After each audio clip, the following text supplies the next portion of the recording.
Vamos falar um pouquinho sobre juros, Fed? Pois é, o Banco Central norte-americano fez um corte extraordinário de 0,5%, de 0,5 pontos percentuais na taxa de juros. A boa notícia é que o corte pode ser um incentivo para o consumo, para a economia. A má notícia é que isso pode ser um sinal de que a situação é pior do que se pensava.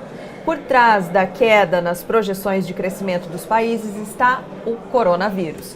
O Otaviano Canuto, de Washington, mandou um comentário para a gente sobre essa situação. Vamos ver o que ele falou. Na semana passada, os mercados financeiros globais mostraram sinais de doença. Depois de darem de ombros por algum tempo ao novo coronavírus, a emergência do vírus na Itália deixou claro que o problema não ficaria restrito à China e a alguns poucos países asiáticos. Aí, o medo predominou sobre a ganância e agentes econômicos venderam ações, venderam títulos de dívida corporativa norte-americana para buscar refúgio em ouro ou principalmente em títulos do Tesouro norte-americano. É preciso ter em conta que o quadro de imunidades dos mercados financeiros já não era lá também muito elevado.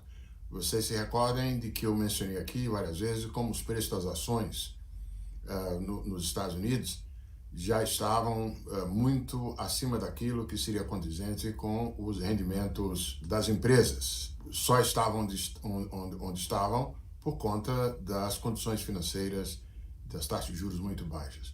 Da mesma maneira, eu também já tenho observado aqui como existe hoje uma montanha de títulos de dívida corporativa norte-americana, classificados como grau de investimento, mas que estão ali bem próximo das condições especulativas.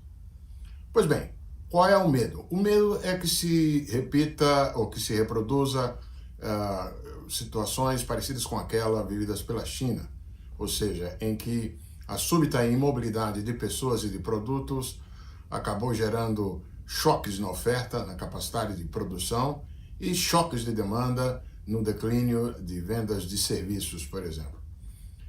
A experiência da Itália alimentou esse medo, nós estamos assistindo a quarentenas. Por outro lado, Singapura mostrou ser possível conter a difusão do vírus em condições razoavelmente rápidas. A própria China já tem hoje 80% do aparelho produtivo estatal em operação. O que se pode dizer certamente é que a taxa de crescimento da economia global esse ano estará bem abaixo dos 3% que se esperava antes e será definitivamente um ritmo de crescimento mais baixo desde a crise financeira global. Os canais de transmissão disso para o Brasil, disso tudo, também cria uma pressão de saída, pressão global com risco, de recursos do Brasil e, portanto, uma pressão de desvalorização da nossa moeda. Singapura conseguiu controlar o coronavírus, mas Singapura é como a Dinamarca, né? A gente falava, é um país pequeno, é mais fácil. Embora o Japão também seja pequeno e não tenha conseguido. Pequeno geograficamente o Japão. O Japão é um país relativamente grande, né, em termos de população. Pequeno em território. Pequeno em território. Agora, Singapura, China, além de tudo, são países que têm um grau político muito centralizado, né? Um pouco autoritário, em certa medida, no caso da China, bastante autoritário, que talvez facilite um pouco essa coordenação por parte do governo. Quando o governo autoritário manda você ficar em casa, você fica em casa. Exatamente. Não tem discussão. É isso aí. Bom, o coronavírus também é responsável pela alta do dólar. Quem explica isso para nós é o diretor de câmbio da FB Capital, Fernando Bergalo. Seguindo aquela premissa o fluxo cambial acaba sendo o que causa a alta do dólar. Então, a partir do momento que você tem bolsas importantes no mundo, como o Dow Jones caindo 7% em 2 dias, a gente estava até olhando em perspectiva que a última vez que isso aconteceu foi há muito tempo atrás, esse investidor que tem ativos posicionados nessa bolsa, ele tem que recompor essas posições. Então, para ele fazer isso, ele tem que zerar posições em outras praças, né? E as praças que sempre sofrem com esse tipo de movimento de busca por proteção são as praças de países de mercados em desenvolvimento, mercados emergentes como o Brasil. Então, sai dinheiro de cá em direção aos Estados Unidos, principalmente. Então, por conta disso, você tem um fluxo cambial grande, uma compra de dólares grande e, por consequência, a alta da moeda que revisou umas 5% só no mês de fevereiro. E aí, em contrapartida, a gente tem uma simetria inversa, né? A bolsa caindo 10% no mesmo período de mês, custando 100 mil pontos. Então, você percebe que é uma relação absolutamente intrínseca entre a posição de bolsa cobre do dólar. Mas e aí, será que quando descobrirem a vacina do coronavírus, o dólar vai baixar? Será que as pessoas vão fazer a vacina? Vão tomar a vacina? Pois é. Olha só a análise do Fernando. Eu não acredito que o recuo da moeda, né, e eventualmente pode acontecer, vai se dar na mesma velocidade que veio a alta. Por uma questão, independente de vacina ou não, o estrago para a produção industrial já está posto. Né? A gente teve aí, todos os bancos centrais do mundo estão revisando suas projeções de crescimento do PIB de seus respectivos países.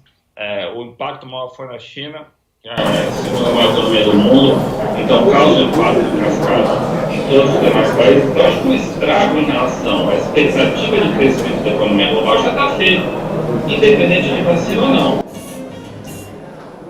Professor, eu vou voltar no assunto das eleições, porque tem uma pergunta interessante aqui do Mauro Camanho. Ele fala o seguinte: o tema imigração era chave nas campanhas democratas. Atualmente pouco ouço a respeito.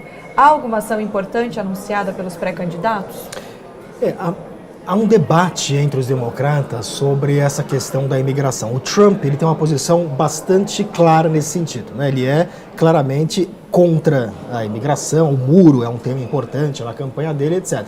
Entre os democratas, você tem diversas posições diferentes. O Sanders, por exemplo, uma das questões, e que o Trump acusa os democratas de serem, ele é favorável a uma descriminalização, inclusive, de quem cruza a fronteira, ou seja, é muito mais aberto à ideia de imigração, o que, combinado com o fato que ele quer oferecer um sistema de saúde universal e gratuito, é um pouco complicador, porque ele gostaria que esse sistema também fosse gratuito para imigrantes, inclusive imigrantes ilegais. Isso gera até um atrativo para as pessoas irem para os Estados Unidos participar desse processo.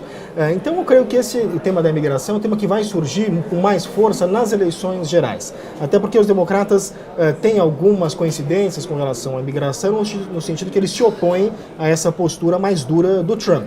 O Biden talvez seja aquele que seja, teoricamente, um pouco mais próximo da postura do Trump, se você olhar a história do Biden nesse sentido, ao passo que o Sanders é uma postura muito mais aberta nesse sentido. Então, creio que o tema da imigração foi um tema-chave, particularmente nas eleições de 2016, vai voltar a ser um tema importante nas eleições gerais, que o Trump vai dizer, como tem dito no Twitter, que os democratas são um partido das, abre aspas, fronteiras abertas.